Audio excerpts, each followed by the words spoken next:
Math 1343, Review, Standard Normal Distribution, Z. Video 2, Calculating and Interpreting Z-Scores.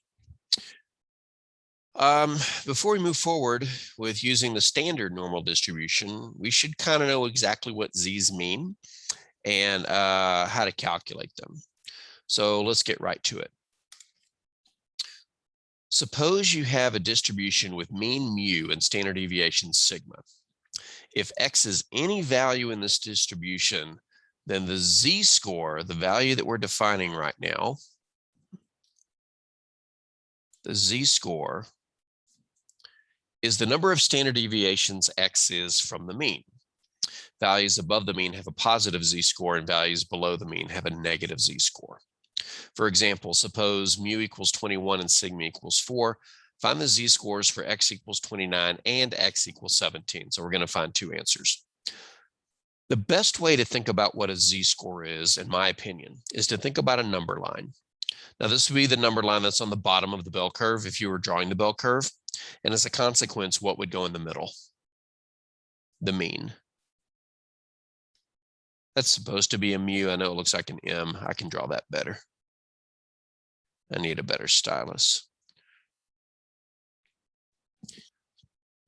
And let's find the Z-score for 29, which is over here somewhere. X equals 29. A Z-score is how many standard deviations you are from the mean. In this context, it helps to think of the standard deviation as a step size. In this problem, the standard deviation is 4. So if you imagine standing right here on the top of the mean on this number line, and you're going to take a step in either direction, your standard deviation tells you how far you travel in one step. So for example, if my standard deviation were 4, then taking one step to the right would put me 4 places over. 21 plus 4 is 25. And if I took another step, and again, in this setting, step is equal to 4. 25 plus 4 is exactly 29. That means in this context, for X equals 29, the Z-score would be Z equals 2, because that's how many steps I took from the middle to from the middle at 21 to get to 29, where a step is whatever the standard deviation is. Well, what about X equals 17? 17's over here. Where would I land if I took one step to the left? So it'd be minus 4. 21 minus 4 is 17, which means for X equals 17, the Z-score in this context would be -1. It took me one step to the left of center to land at 17. Now, you might be thinking, if I'm going to calculate a Z-score, do I have to draw a number line? And the answer is no. There's a way to calculate a Z-score without drawing anything, but the visual sometimes helps. Why is the Z-score for X equals 29 2?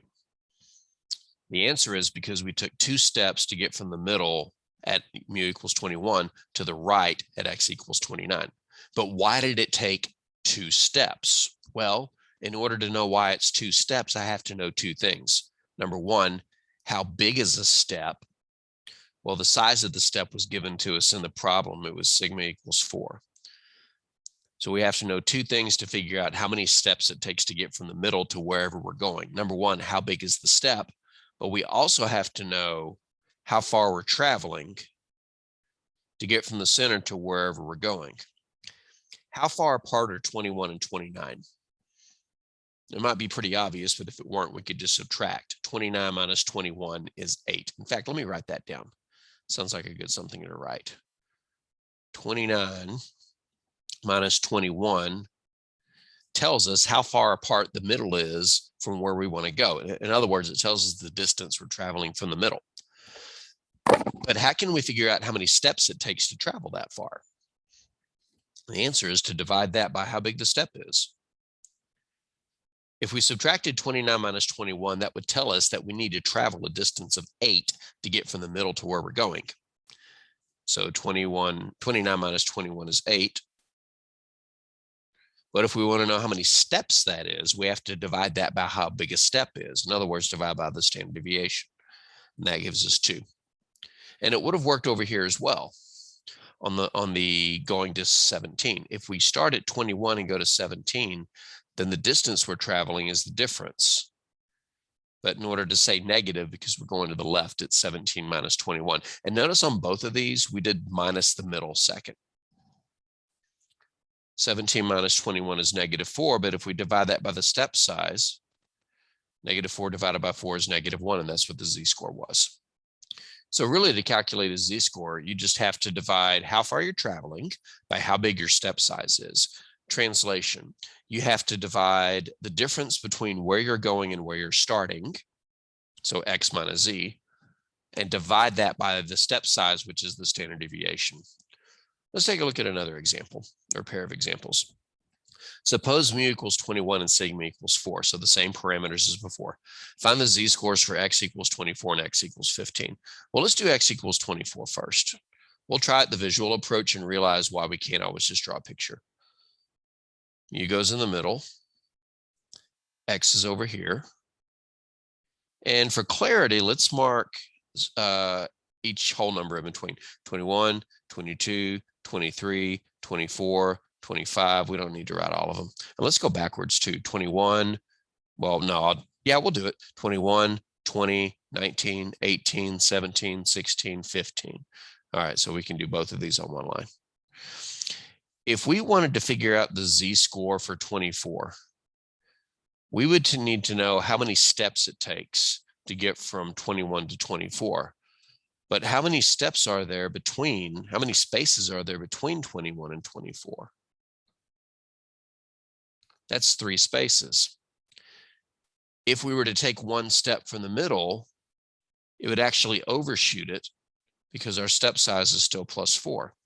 So sometimes if you start in the middle and just go whatever the step size is, whatever the standard deviation is, you will overshoot your goal, which means that the z-score is not a whole number. But we have a plan of attack.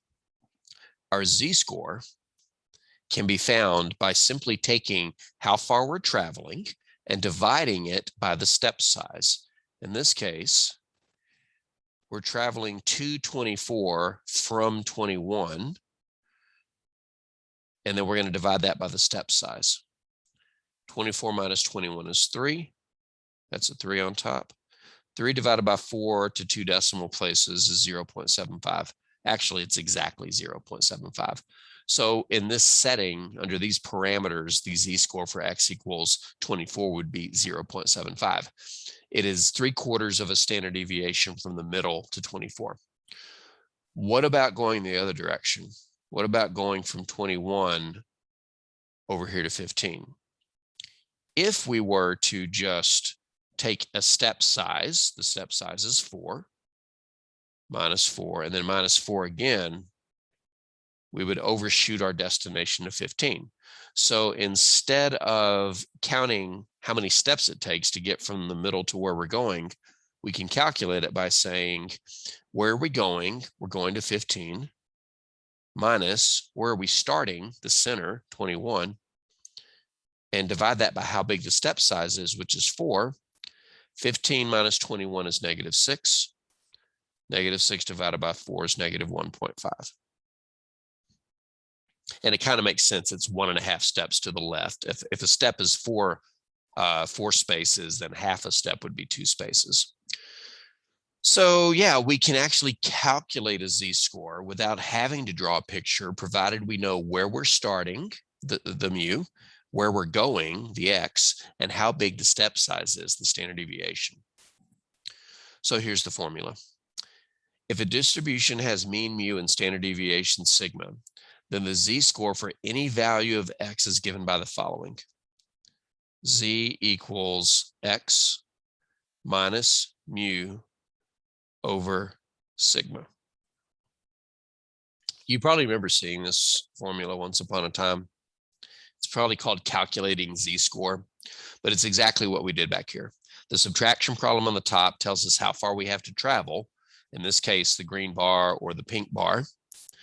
And the over sigma is dividing by the step size to count how many steps. Hope that formula looks familiar.